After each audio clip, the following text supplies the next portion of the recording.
साबिक वज़ीर-ए-आज़म नवाज शरीफ कहते हैं शर्मनाक खेल बेनकाब हो चुका, सारी बातें रिकॉर्ड पर आ गई। कौम के नाम पैगाम में कहा कि मुझसे दुश्मनी करने वालों ने पाकिस्तान को निशाना बनाया, मुल्क को दोबारा दहशतगर्दी का गढ़ बना दिया गया, 4% की महंगाई को 40% तक पहुंचा दिया, सिसिलियन माफिया और गॉडफादर के अलकाबात दिए गए, कौम को खुशहाल पाकिस्तान देंगे।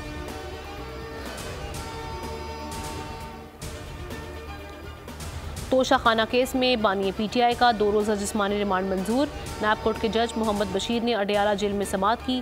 डिप्टी प्रोसिक्यूटर जनरल नैब सरदार मुजफ्फर अब्बासी और तफ्तीशी टीम कोर्ट पहुंची। नैब ने 7 रोज़ा जिस्मानी रिमांड की इस्तदा की थी। वकला सफाई की जिस्मानी रिमांड की मुखालिफत।